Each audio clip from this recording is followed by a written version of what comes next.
여러분 로마서 5장 8절에 보니까 내가 아직 죄인 되었을 때 하나님께서 그리스도께서 우리를 위해 죽으심으로 하나님께서 우리에 대한 자기 사랑을 확증하셨다고 말씀하십니다. 아멘. 왜 나 같은 사람 사랑했을까? 왜 나 같은 사람 구원했을까? 왜 나 같은 사람 주의 종 만들고 목사 만들었을까? 저는 21살 때 사역을 시작했어요. 제가 21살 때 우리 목사님이 저를 불러요. 제가 3월 달에 신학교를 편입을 시험 봤거든요. 근데 신기한 건 저는 정말 하나님이 저를 목사 만들려고 작정하셨나 봐요. 저는 일반 대학을 다니다가 은혜를 받았어요. 어릴 적부터 교회 다녔지만 절대 목사는 안 된다 그랬지만 하나님의 은혜를 받으니까 목사가 너무너무 되고 싶은 거예요. 그래서 신학대학에 편입시험을 봤어요. 근데 정말 신기한 게 3명을 뽑는데 입학 원서를 편입 원서를 1명만 낸 거예요. 그래서 합격을 했어요. 그 저는 제가 받은 축복 중에 최고의 축복은 미달의 축복이었어요. 그 다음에 대학을 졸업하고 신학대학원을 가야 되는데 늘 사역을 하느라 바빠가지고 대학원 입시 준비를 못한 거예요. 근데 그냥 시간이 없으니까 우리 목사님이 저 대신 대학원 입학 원서를 냈는데 세상에나 또 미달이었던 거예요. 그래서 저는 목사 되기로 예정된 사람이었나 봐요. 아무 준비도 안 했는데 그냥 다 합격을 했어요. 그래서 제가 큰 교회 부임을 못한 결정적인 이유는 학점이 안 좋아서 그래요.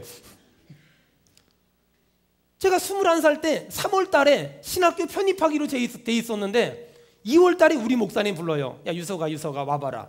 네, 너 제가 청년 때 섬겼던 교회니까 너 있잖아. 너 우리 교회 유치부 전도사 이력서 좀 내봐라. 목사님 제가 알다시피 이력서를 쓸 게 없잖아요. 대학교 중퇴, 신학교 입학 예정 이게 이력서에 포함이 될 게 없잖아요. 무조건 내라는 거야. 제가 그때 깨달은 진리가 있는데 때로는 어떤 사람들은 마음에 두고서 뽑기도 하더라는 거죠. 제가 그래서 이력서를 냈는데 7명이 이력서를 냈어요. 근데 제가 합격을 한 거예요. 물론 우리 목사님의 절대적인 권력을 가지고서 그냥 저를 시킨 것 같아요. 제가 이력서를 내놓고 얼마나 기도했는지 몰라요. 하나님 저 전도사 시켜주면 사례비를 안 줘도 좋고 화장실 청소를 시켜도 좋으니까 정말 열심히 할게요. 제가 전도사가 딱 된 거예요. 6개월이 됐는데 우리 목사님이 저를 불러요. 유서가 일로 와봐. 너 전도사가 뭐 하는 사람인지 아니? 몰라요. 전도사가 뭐 하는 사람이냐면 전혀 도움이 안 되는 사람. 그게 너라는 거예요. 제가 이래봬도 전도사 그렇게 시작을 했어요. 열심히 했죠. 저희 교회가 작년만 한 5,000명 정도 모이는 교회거든요. 주일학교 아이들이 540명 정도 모였어요. 열심히 섬겼어요. 잠실에 있었는데 열심히 낮밤으로 섬겼어요. 얼마나 좋은지 몰라요. 애들이 교회 안 나오면 집 앞에서 대기하고 있다가 끌어내고 끄집어내고 야단치고 혼내고 때려가면서 데리고 왔어요. 정말 열심히. 주일학교 아이들을 새벽 예배를 끄집어내려고 그 교회 그 엄마 아빠랑 전화 통화해가지고 4시 반이면 애들을 데리러 갔어요. 열심히 했어요. 그때 제가 가르쳤던 애들이 지금 시집가고 장가갔으니까. 그런데 그렇게 열심히 2, 3년을 했는데 어느 날 보니까 저보다 늦게 온 전도사님들, 늦게 온 목사님들이 교회에 중요한 일을 하고 있고 저는 여전히 애들하고 놀고 있는 거예요. 여러분, 유치부 전도사가 우리 교회 신상윤 목사님하고 있지만 유치부 전도사가 얼마나 재밌냐면요, 어떤 애가 열심히 설교하고 있는데 전도사님 오줌 마려워요 그러잖아요. 그러면 한 아이가 오줌이 마려우면 나머지 아이들이 다 오줌이 마려워요. 그리고 걔네들 오줌 다 눕히고 오면 엄마들 집에 갈 시간 돼가지고 데리고 가요. 해볼 게 없는 거예요. 해볼 게. 어느 날부터 불평이 생기는 거예요. 다른 사람들은 더 중요한 일 하는데 나는 맨날 애들하고 놀고 있어. 거기다가 다른 사람들이 저보다 사례비도 더 많이 받는 것 같고 교회에서 인정도 더 많이 받는 것 같은, 그러면서 불평이 생기고 원망이 생기는 거예요. 분명히 처음에 전도사 할 때는 화장실 청소를 시켜도 아멘이고 사례비를 안 줘도 아멘이었는데 어느 날부터 뭔가 조금 제가 변질돼 가기 시작하는 거예요. 처음에 우리 목사님 설교를 들을 땐 하나님인 줄 알았어요. 얼마나 좋은지. 근데 한 2, 3년 있다 보니까 했던 말 또 하고 했던 말 또 하고 했던 말 또 하고 했던 말 또 하면서 목사님이 저러시면 안 되는데 이런 생각이 드는 거예요. 이러면서 내가 조금 변질돼 가기 시작하는 거예요. 무엇이 문제였을까요? 제가 처음 사랑을 잊어버린 거예요. 제가 첫사랑을 잊어버린 거예요. 성경 보겠습니다. 요한계시록 2장 1절. 자, 우리 다 같이 읽겠습니다. 시작. 에베소 교회 사자에게 편지하라. 오른손에 있는 7뼈를 붙잡고 7 금촛대 사이를 거니시는 이가 이르시되. 아멘. 오른손. 여러분, 오른손은 예수님의 절대 권력, 절대 주권을 말하거든요. 예수님이 오른손으로 7뼈, 뭐라 그랬죠? 7뼈는 7교회, 7 금촛대는 7교회 목회자들, 성도들. 예수님이 자신의 오른손으로 교회를 붙잡고 계시며 목회자들을 붙잡고 계시며 성도들을 붙잡고 계세요. 우리 아멘 합시다. 아멘. 우리 옆사람 축복합시다. 하나님이 붙잡고 계십니다. 시작. 하나님이 붙잡고 계십니다. 하나님이 꼭 붙잡고 계시다는 거예요. 여러분, 그래서 하나님은 과거에만 우리를 붙잡고 있는 것이 아니라 하나님은 과거에도 교회와 목회자와 성도를 붙잡고 있듯이 현재도 앞으로도 하나님은 하나님의 오른손으로 교회와 목회자와 성도들을 붙잡고 계신다는 걸 믿기를 바랍니다. 아멘. 아멘. 여러분, 그래서 교회의 주인이 누구냐라고 물으신다면 교회의 영적인 주인은 하나님이고 행정적인 주인은 여러분이 싫든 좋든 저예요. 왜냐하면 제가 도장을 꽝 찍어야 되거든요.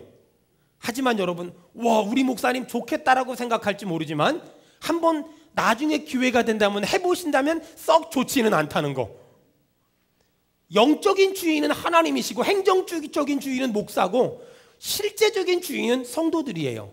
여러분, 교회의 주인은 하나님이십니다. 아멘. 그렇기 때문에 교회는 하나님의 인도함을 받으며 하나님의 뜻대로 운영돼야 되며 하나님이 주인이시며 하나님께 평가받는 사람으로 신앙생활해야 됩니다. 우리 모두의 신앙이 하나님 앞에서 잘했다 칭찬받기를 주의 이름으로 축원합니다. 아멘.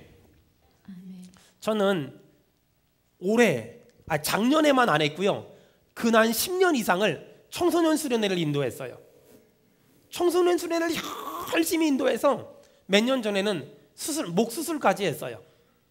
사람들이 아무도 몰라줄 것 같잖아요. 여러분, 하지만 저는 믿어요. 하나님이 아시는 거예요. 아멘. 여러분, 저는 필리핀에서 오랫동안 있으면서 필리핀 사람들을 섬겼어요. 아무도 몰라주는 것 같지만 여러분, 하나님이 아시는 거예요. 아멘. 여러분, 저희 교회 장애 친구들 있잖아요. 이렇게 섬겨도 아무도 몰라주는 것 같잖아요. 어떤 사람은 심지어 그래요. 목사님 혹시 이미지 관리를 위해서 그런 일 하는 거 아닙니까? 제가 그렇게 물어보는 사람에게 이렇게 말했어요. 이미지 관리를 위해서 할 수 있습니다. 하지만 한번 해보세요. 그것이 이미지 관리만을 위해 하기는 생각보다 쉽지 않은 일일 겁니다. 여러분, 제가 왜 이런 일을 할까요? 하나님이 아세요. 하나님이. 제가 우리 성도들 사랑하는 거 하나님이 아십니다. 아멘. 제가 헌신하는 거 하나님이 아십니다. 아멘. 우리 옆 사람 축복합시다. 당신이 힘쓰고 애쓰고 고생한 거 하나님이 다 아십니다. 시작. 당신이 힘쓰고 애쓰고 고생한 거 하나님이 다 아십니다. 아십니다. 여러분, 하나님이 아신다는 거 믿기를 바랍니다. 아멘. 하나님이 다 아세요. 아멘. 이렇게 힘쓰고 애쓰고 고생했음에도 불구하고 사람들은 칭찬하고 격려하는 것이 아니라 욕하고 비난할 때도 있어요. 하지만 걱정하지 마세요. 하나님이 다 아십니다. 아멘. 몇 주 전에 5월 29일 날 저희 교회 황성철 교수님이 오셔서 말씀 전하시는데 저에게 은사 목사님이세요. 우리 교회가 파장성전에서 정자성전으로 이사 오기 한 달 반 동안 이곳에서 말씀 전한 목사님이세요. 전화가 왔어요. 황 목사, 요즘에 교회 어때? 목사님이 기도해 주시고 사랑해 주셔서 잘 됩니다. 이렇게 말했더니 목사님 그러세요. 그래, 그 교회는 목사도 고생하고 성도도 고생하고 많은 알게 모르게 고생한 사람들이 많아서 하나님이 다 아실 거야. 우리 아멘 합시다. 아멘. 여러분, 하나님이 다 아십니다. 아멘. 아멘.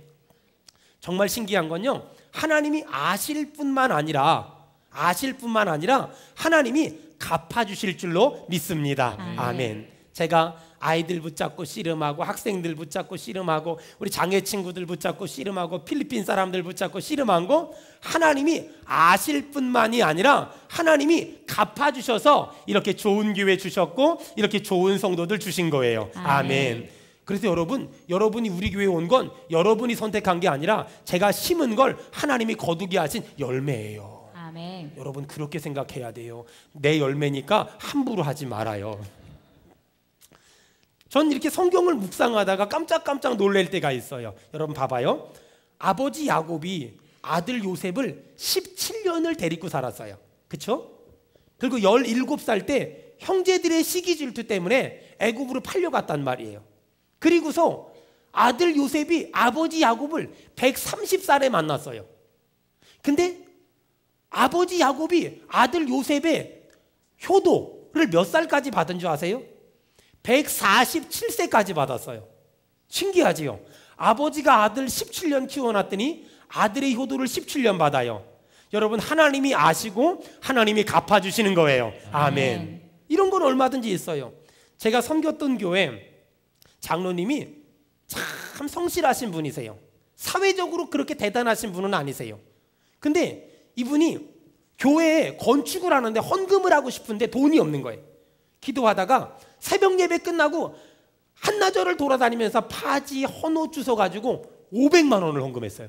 대단하시죠. 이분이 그리고 은퇴를 했는데 은퇴하실 때 우리 교회가 우리 장로님 부부를 고생하셨으니까 저 성지순례를 보내드립시다. 그리고 표를 딱 끊어와서 보내드렸는데 갔다 오셔서 장로님 부부가 간증을 하는데 제가 파지 팔아가지고 500만 원 헌금했더니 하나님이 우리 성지순례 딱 500만 원 들어서 하나님이 보내주셨대요. 여러분 하나님은 우리가 헌신하고 애쓰고 노력하는 거 행위와 수고를 아시고 때가 되면 갚아주실 줄로 믿습니다. 아멘. 그게 우리의 믿음이에요. 그래서 하나님을 믿는 사람은 오늘 얼마나 많은 수확물을 거두었나 이걸 생각하지 말고 오늘 얼마나 많이 심은 날을 보고 잘 자란 날을 평가하고 여러분 심은 사람들은 거두게 될 줄로 믿습니다. 아멘. 두 번째, 하나님이 에베소 교회에 행위와 수고를 아셨고 그 다음에 2장 2절에 뭘 알았다고요? 인내를 알고. 하나님은 에베소 교회가 얼마나 인내하고 얼마나 참은 걸 아세요. 예수 믿는 사람은 조급하면 안 돼요.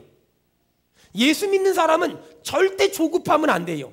여러분 예수 믿는 사람은 냄비근성을 가지면 안 돼요. 예수 믿는 사람은 용두삼이 처음에는 이렇게 해놨다가 나중에는 별거 아닌 이런 사람이 되면 안 돼요. 예수 믿는 사람은 용두삼이가 되면 안 되고 대기만성이 돼야 돼요. 주여 우리 교회 모든 성도들이 시작은 미약했지만 나중은 창대하게 되게 축복하여 주시옵소서. 내 시작은 미약했지만 나중은 창대하리라. 여러분 잘 들으세요. 절대로 시간이 지나갈수록 진국 같은 사람이 돼야지 시간이 지나갈수록 헛된 사람이 되면 안 돼요. 시간이 지나갈수록 진국 같은 사람, 시간이 지나갈수록 정말 진국 같은 사람 되기를 축원합니다. 아멘. 마귀가 가장 두려워하는 건 오래 참는 거예요. 인내하는 거예요. 여러분 마귀는 우리한테 많은 문제를 주면서 자꾸만 포기하게 만들고 자꾸만 지치게 만들고 자꾸만 낙심하게 만들어요. 여러분 마귀가 주는 고난 때문에 지치는 사람이 되지 말고 마귀가 어떤 공격을 해도 안 지치는 사람이 돼서 마귀를 지치게 하는 사람 되기를 축원합니다. 아멘. 제가 만든 말이지만 멋있는 말이니까 우리 옆 사람 눈을 보며 한마디 합시다. 지치면 지는 거고 미치면 이깁니다. 시작. 지치면 지는 거고 미치면 이기는 다시 겁니다. 지치면 지는 거고 미치면 이깁니다. 시작. 지치면 지는 거고 미치면 이기는 겁니다. 여러분 지치면 지고요 미치면 이깁니다. 아멘. 아멘. 예수 믿는 사람은 그래서 언젠가 내가 끝까지 인내하고 끝까지 버티고 끝까지 참으면 하나님이 분명히 한 번은 기회를 주신다 이 믿음을 가지고 날마다를 사는 거예요. 아멘. 자, 하나님의 에베소 교회의 행위와 수고와 인내를 알고 2장 2절에 또 다 같이 읽겠습니다. 또 시작. 또 악한 자들을 용납하지 아니한 아멘. 것과 다시 시작. 또 악한 자들을 용납하지 아니한 것과. 아멘. 여러분 에베소 교회는 악한 사람들을 절대 용납하지 않았어요. 여러분 환경에 무너지지 마세요. 환경은 매트리스 같아요. 자, 환경에 눌리면 숨 막혀 죽어요. 매트리스에 눌리니까. 환경에 눌리면 숨이 막혀 죽어요. 하지만 예수 믿는 사람은 환경에 눌리는 사람이 아니라 환경을 깔고 앉아야 돼요. 매트리스를 깔고 앉아야 돼요. 여러분, 지배하고 정복하고 다스릴 줄 아는 사람 되기를 축원합니다. 환경에 눌리지 말아요. 환경에 흔들리지 말란 말이에요. 제가 보니까 온도계 같은 인생을 사는 사람이 있고 온도 조절계 같은 인생을 사는 사람이 있어요. 봅시다. 어느 날 여자들이 막 지나가다가 사울 왕과 다윗 왕을 비교해서 노래를 불러요. 사울은 천천히요, 다윗은 만만이라. 이 말을 들었어요. 사울 왕이 그 말을 듣고 나는 천천히고 다윗 저거는 만만이야? 죽이려고 달려들어요. 사울 왕은 사람들의 말에 영향을 받는 거예요. 사울 왕은 환경에 영향을 받는 거예요. 여러분, 우리는 사람들의 말이나 환경에 영향을 받는 사람이 아니라 다윗처럼 사람들이 잘한다 그래도, 사람들이 못한다 그래도, 사울이 죽이려고 해도, 사울이 막 살해를 하려고 해도 환경에 영향을 받는 사람이 아니라 환경에 영향을 주는 사람. 여러분, 온도계가 돼서 올라갔다 내려갔다 올라갔다 내려갔다 이렇게 살지 말고 온도 조절계가 돼서 22도 딱 맞춰놓으면 낮이 되든 밤이 되든 여름이 되든 겨울이 되든 한결같은 주만 바라보는 그런 믿음의 인생을 살기를 주의 이름으로 축원합니다. 아멘. 이게 신앙이에요. 이게 믿음이란 말이에요. 여러분, 제가 중요한 거 가르쳐 드릴게요. 우린 다 복 받고 싶잖아요. 어떻게 복을 받을 수 있을까? 의외로 복 받는 건 간단해요. 하여간 만나는 사람마다 내가 할 수 있는 모든 말로 축복해 주는 거예요. 우리 옆 사람한테 앞뒤 좌우에 축복해. 하여간 뭐 이것저것 나는 복 같은 걸 빌 능력이 없다. 욕하는 건 은사가 있는데 복 빚는 건 능력이 없다고 생각하면 그냥 무조건 그냥 대박 나라 그래요. 그냥 돈 많이 벌라고. 자, 우리 옆 사람 앞뒤 좌우에 4명씩 인사합시다. 시작. 하나님이 복 주실 거예요. 하나님이 은혜 주실 거예요. 하나님이 도와주실 거예요. 하나님이 복 줄 거예요. 하나님이 물질의 복 주실 거예요.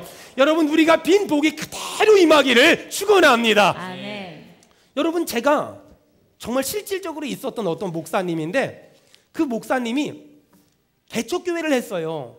근데 바로 횡단보도 건너서는 6,000명, 7,000명이 모이는 교회가 있는 거예요. 근데 그 교회 앞에는 버스가 쫙 서 있고 오는 사람마다 거기 들어가고 이 버스들이 어디선가 사람을 태워와서 그 교회에 다 들어가는데 이 교회는 개미 한 마리 안 오는 거예요. 처음에는 뭐 대형 교회가 버스를 돌리고 막 욕했어요. 근데 어느 날 기도하는데 하나님이 싫어하는 것 같은 거예요. 하나님 마음에 감동을 주는데 이왕 잘 되는 교회 너도 축복해줘라. 그러니까 막 왔다 갔다 하면 자기네 교회는 성도 한 사람도 없는데 왔다 갔다 하면서 계속 그 교회 잘 되라고, 그 교회 복 받으라고, 그 교회 더 잘 되라고, 그 교회 더 잘 되라고, 그 교회 더 부흥하라고, 일꾼들도 많이 가라고 막 기도해 준 거예요. 근데 어느 날 그 교회 장로님 2분이 찾아오셨는데 목사님한테 이렇게 물어보는 거예요. 저희 교회가 더 이상 장소가 없어서 신도시에 땅을 사서 이사를 가려고 하는데 이 교회를 저희 당회가 이 지역에 있는 신실한 목사님한테 저희 성도들도 한 500명 정도 남을 것 같으니까 이 신실한 목사님한테 이 교회를 무상으로 맡기고 가려고 합니다. 그런데 누구를 할까 그러다가 저희 담임 목사님이 교파를 초월해서 가장 가까이 있는 목사님이 이 교회를 담임했으면 좋겠다고 얘기하셔서 찾아왔습니다. 목사님 생각은 어떠십니까? 라고 물어보는데 이건 할렐루야가 아니라 놀렐루야죠. 이건 여러분, 오늘부터 하여간 나보다 잘 되는 사람이 있으면 무조건 복을 빌면 그 복이 그 사람에게도 임하고 나에게도 임할 줄로 믿습니다. 아멘. 이렇게 되는 거예요. 남의 자식 서울대학 갔다 그러면 잘났다 이러지 말고 주여 내 아들에게도 현실은 아니지만 그 은혜가 임하게 도와주시옵소서. 아멘. 여러분, 자꾸만 복을 빌어주고 자꾸만 복을 빌어주면 여러분 그 복이 우리에게도 올 줄 믿습니다. 아멘. 하여간 여러분 그렇게 옆 사람 이제 이 말을 들었으니까 이제 복을 옆 사람 복을 빌어줍시다. 지금 여러분 돈이 얼마나 필요한지 모르지만 내가 필요한 돈이 이 사람에게 그 복이 임하게 달라고 기도하면 그 복이 나에게 오는 거예요. 자, 지금 당장 2,000만 원의 은혜가 있길 바랍니다. 자, 시작. 지금 하여간 하나님의 복이 있기를 바랍니다. 하나님의 은혜가 있기를 바랍니다. 하나님이 복 주시길 축원합니다. 여러분, 그런 거예요. 이렇게 에베소 교회가 보세요. 하나님한테 인정을 받은 교회였어요. 행위를 알고 수고를 알고 인내를 알고 악한 자들을 용납하지 아니한 걸. 근데 이 교회가 처음 사랑을 잊어버린 거예요. 남들이 그 교회를 봤을 땐 껍데기는 정말 좋은 교회 같은데 그 안으로 들어가 보니까 처음 사랑을 잊어버린 거예요. 자, 오늘 중요한 질문을 던질게요. 왜 에베소 교회는 처음 사랑을 잊어버렸을까? 제가 이 질문에 답하려고 성경을 뚫어지게 쳐다봤는데 답이 없어요. 그래서 책을 사다가 놓고 왜 에베소 교회는 처음 사랑을 잊어버렸을까? 12권, 13권을 쳐다봤어요. 근데 딱 한 권에 답이 나와요. 스펄전 목사님이 기가 막힌 말을 했어요. 왜 에베소 교회는 처음 사랑을 잊어버렸을까? 처음 사랑은 가만히 있으면 자연스럽게 잊어버린다. 기가 막히죠? 여러분, 저 이게 동의해요. 전 전적으로 동의해요. 왜냐하면 여러분 부부간에도 봐봐요. 제가 얼마 전에 우리 이정원 장로님한테 물어봤어요. 우리 이영태 한수 집사님하고 고명단 집사님하고 누가 먼저 좋아했냐고. 이렇게 물어보니까 이렇게 나중에 그냥 물어보세요. 하여간 옛날에 이영태 한수 집사님이 인기가 그렇게 좋았대요. 많은 여자들이 좋아했다고. 아, 주여, 이런 말 하면 안 되는데 원래. 근데 뭔 말하다 그랬지? 그런데 막 이렇게 처음에 막 결혼한다 그러면 어머니 결혼하겠습니다, 아버님 결혼하겠습니다 이러면 막 어떤 집은 막 절대로 안 된다고 그랬는데 막 결혼 안 시켜주면 나가서 죽어버릴 거라고. 그리고 결혼한 사람 속으로만 손들어요. 있다고요. 막 결혼 안 시켜주면 난 정말 죽어버릴 거라고 막. 근데 그렇게 결혼해놓고 1년도 못 돼가지고 내 눈을 내가 찔러. 그냥 이놈은 눈을 그리고 명절 때 자기 엄마 붙잡고 앉아가지고 내가 그런 쓸데없는 말 하면은 머리를 잘라서라도 말렸어야지, 엄마는 엄마의 책임을 유기했다고 막 난리를 쳐요. 여러분 왜 그런 줄 알아요? 처음 사랑을 유지하고 보존할 만한 능력이 사람에겐 없다는 거예요. 첫 마음을 지속시킬 만한 능력이 우리에게 없다는 거예요. 여러분, 그렇다면 어떻게 하면 처음 사랑을 회복할까요? 여러분, 믿음은 들음에서 나는 거잖아요. 다시 말씀을 듣는 시간을 늘려야 되고, 아멘 합시다. 예배 드리는 횟수를 늘려야 되며, 기도하는 시간을 늘려야 되며, 새벽에 나와 예배하는 횟수를 늘리기를 바랍니다. 답 없어요. 믿음은 들음에서 나며, 들음은 그리스도의 말씀으로 말미암는 거란 말이에요. 여러분, 다시 예배 드리는 시간을 늘리고, 기도하는 시간을 늘리고, 헌신하고 봉사하고 헌금하고 11조 드리며 하나님의 뜻대로 사는 시간들을 늘려야 되는 거예요. 아멘.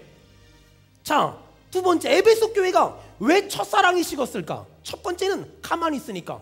두 번째는 2장 2절 3절을 보니까 기가 막힌 말이 있어요. 이 사람들이 악한 자들을 용납하지 않기 위해서, 자기 믿음을 지키기 위해서 얼마나 애썼는지 몰라요. 문제가 있어요. 자기 믿음을 지키려고 애쓰다 보니까 나와 믿음이 다른 사람들에 대해서 비판하기 시작했고, 정죄하기 시작했고, 비난하기 시작한 거예요. 여러분 잘 들어보세요. 나와 신앙이 다른 사람은 다른 거지 틀린 게 아니에요. 그런데 우리는 나와 신앙이 다른 사람을 틀렸다고 말하며 비판하고 비난한단 말이에요. 그거 틀린 거예요. 여러분, 제가 만든 말이지만 너무 멋있는 말이 있어요. 여러분, 사랑이 없는 진리는 사람을 질리게 해요. 사랑이 없는 진리는 사람을 질리게 만든단 말이에요. 여러분, 저 사람이 말하는 게 분명히 진리인데 질려. 잘 들으세요. 진리인데 질려. 진리인데 질린단 말이에요. 왜? 사랑이 없으니까. 왜? 사랑이 없으니까. 여러분 잘 들으세요. 진리는 나에게 적용하고 사랑은 남에게 적용하는 거예요. 근데 사람들은 사랑은 나에게 적용하고 진리는 너에게 적용한단 말이에요. 그러니까 그 교회가 처음 사랑을 잊어버리는 거예요. 여러분, 그러면 우리는 옛날 처음 사랑을 과거의 옛사랑으로 기억하고 이렇게 살다 죽을 것인가? 성경은 그렇게 말하지 않아요. 처음 사랑을 회복하라고 말하지요. 처음 사랑을 회복하라는 거예요. 여러분, 여러분의 처음 사랑은 어땠습니까? 제가 하나님을 만나고 나서 그 처음 사랑은 기억하십니까? 토큰, 회수권, 토권. 저는 너무 좋아서 예배 드릴 때 그냥 빈손으로 못 가는 거예요. 돈이 없잖아요. 그러니까 토건 헌금하고 회수권 헌금하고 맨날 이런 거 헌금해가지고 그리고 걸어다니고 막 헌금하고 걸어가는데 500원짜리가 길바닥에 딱 떨어져 있는 거예요. 할렐루야.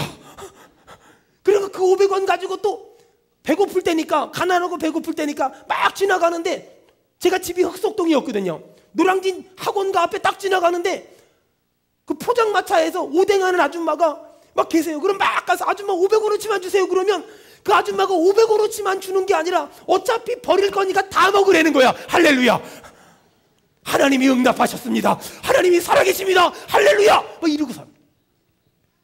여러분, 그 사랑을 옛날 사랑으로 끝나지 말고, 주여 내 안에 그런 처음 사랑이 회복되게 도와주시옵소서. 아멘. 주여 우리 교회가 처음 열정이 회복되게 도와주시옵소서. 아멘. 오늘의 요한계시록 2장 5절 여러분 봐보세요. 하나님은 처음 사랑을 잊어버리지 말고 회복하라는 5절 다 같이 읽습니다. 시작. 그러므로 어디서 떨어졌는지를 생각하고 회개하여 처음 행위를 가지라. 만일 그리하지 아니하고 회개하지 아니하면 내가 내게 가서 내 촛대를 그 자리에서 옮기리라. 아멘. 어디서 떨어졌는지 생각하고, 내 믿음이, 내 처음 사랑이 어디서 떨어졌을까? 여러분 생각하세요. 그리고 다시 한번 회개하세요. 여러분, 내가 신앙생활이 열심히 하지 않는 거, 믿음생활 열심히 하지 않는 거, 예배생활 소홀히 한 거, 헌금생활 엉망으로 한 거, 영적생활 엉망으로 한 거, 헌신하지 않고 봉사하지 않은 거 알면서도 여러분 회개하길 바라며, 돌이키길 바라며, 예배의 자리로 돌아오기를 바라며, 기도의 자리로 돌아오기를 바라며, 헌신의 자리로 돌아오기를 축원합니다. 축원합니다. 축원합니다.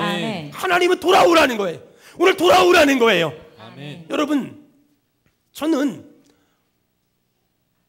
어릴 적에 아버지가 2살 때 돌아가시고 어머니가 저 5학년 때 재혼했는데 가정생활이 이렇게 원만하지가 않았어요. 참 힘이 들었어요. 어린 시절에 너무너무 힘이 들었어요. 고등학교 때부터 신문 배달하며 학교 다니면서 고학을 했으니까 너무너무 힘이 들었어요.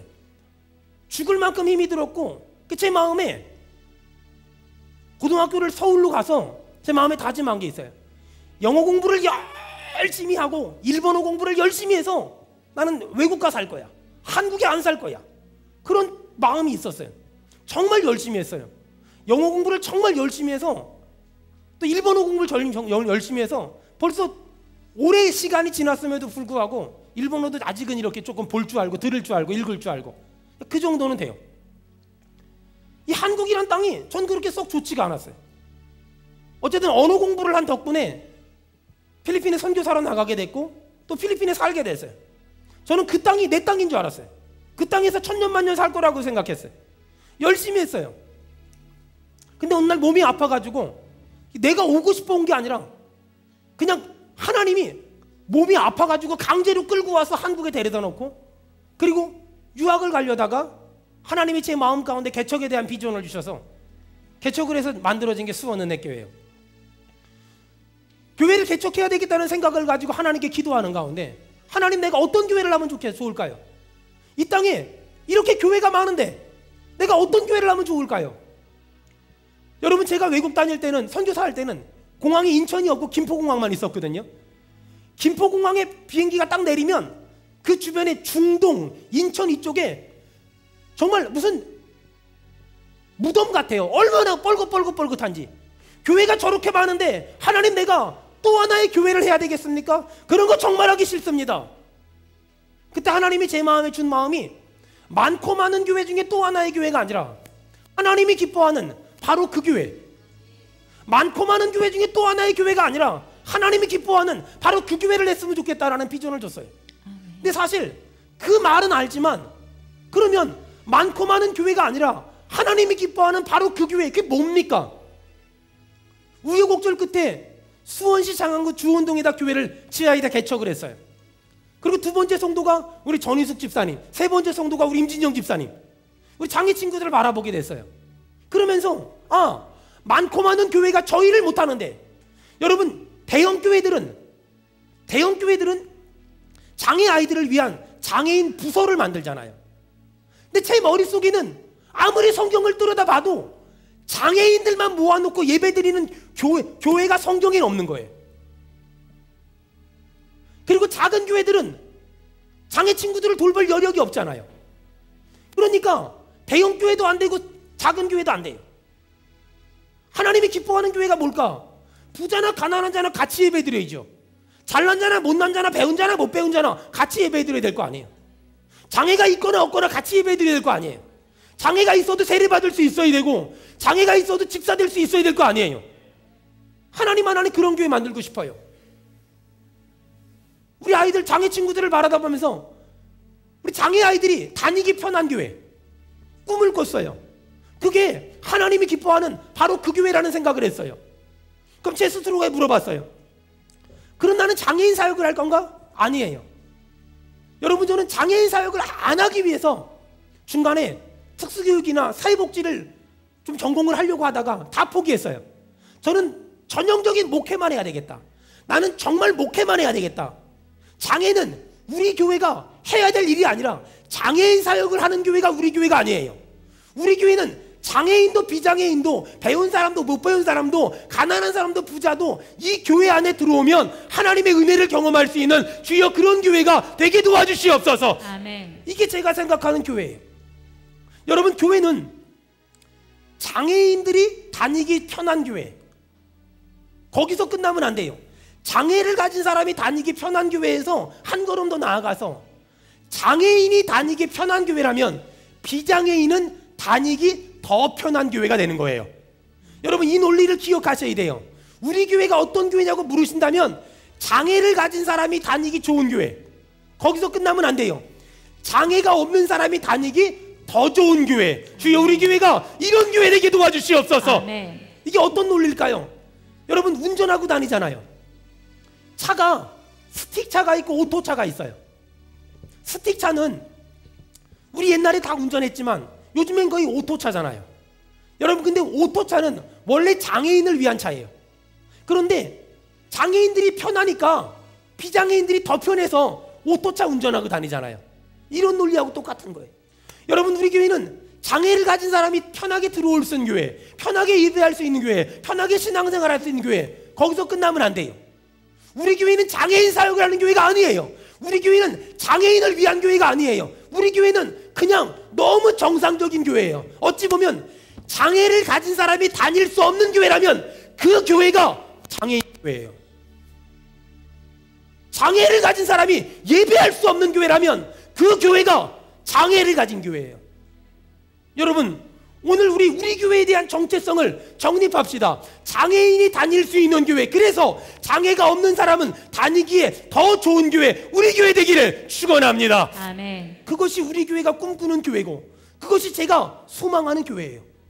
그것이 제가 하나님이 기뻐하는 바로 그 교회를 만들고 싶은 야망이며 꿈이며 비전인 거예요. 여러분, 하나님이 저에게 많고 많은 교회 중에 또 하나의 교회가 아니라 하나님이 기뻐하는 바로 그 교회에 대한 꿈을 주셨어요.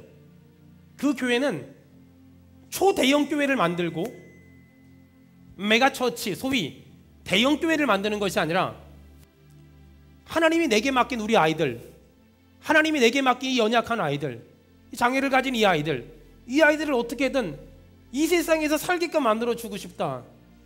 그것이 제가 수원은혜교회 담임 목사의 직분을 가지고 있는 이유고, 제가 수원은혜교회 담임 목사의 직분을 가지고 있는 이상 이 일만큼은 꼭 하고서 천국 갔으면 좋겠다라는 생각을 늘 합니다.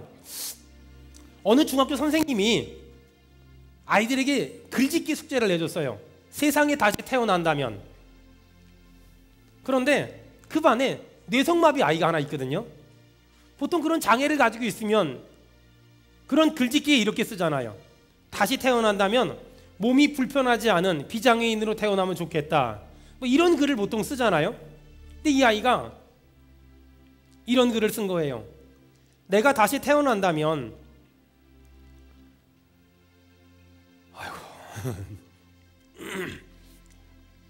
내가 다시 태어난다면 내 어머니의 어머니로 태어나고 싶습니다.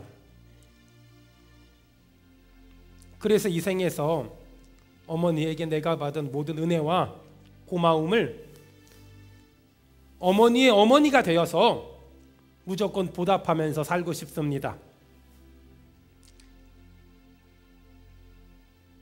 제가 이 땅에 살면서 우리 어머니의 고마움에 보답하며 사는 건 어찌 보면 불가능한 일일지 몰라요. 하지만 나 때문에 어머니가 너무나 힘들었기에 제발요, 정말 제발요, 다음 생에선 정말 다음 생애가 있다면 내 어머니의 어머니로 꼭 태어나도록 도와주세요. 여러분, 우리 수원은혜교회는 많고 많은 교회 중에 또 하나의 교회가 아니라 하나님이 기뻐하는 그 하나의 교회를 만들고 싶다는 그 열정 하나 가지고 교회를 시작했고 여기까지 왔고 앞으로도 나아갈 거예요. 사랑하는 여러분, 부탁합니다. 저를 만나기 전에 여러분들은 나름대로 많은 꿈과 비전을 가지고 있었을 거예요. 하지만 이제 저를 만나고 저희 수원은혜교회를 만나고 여러분의 비전을 하나님이 저에게 준 비전에 모아주세요. 우리 교회의 연약한 아이들, 장애를 가진 아이들, 이 땅에 소외되고 넘어지고 낙심한 사람들을 위해서 하나님 뭔가 하고 싶습니다. 많고 많은 일을 다 할 수는 없지만 이 하나만큼은 꼭 하고 천국 가고 싶습니다. 여러분, 담임 목사와 하나의 비전과 하나의 꿈과 하나의 소원과 하나의 소망을 여러분 맞춰주시길 바라며 여러분의 인생이, 우리의 인생이 많고 많은 교회 중에 또 하나의 교회를 만드는 것이 아니라 하나님이 기뻐하는 그 하나의 교회를 만들어서 정말로 가난한 영혼, 소외된 영혼, 특별히 장애를 가진 영혼들을 하나님께 인도하며 하나님의 사람으로 만드는데 쓰임받는 교회 되기를 축원합니다. 여러분 되기를 축원합니다. 우리가 되기를 축원합니다.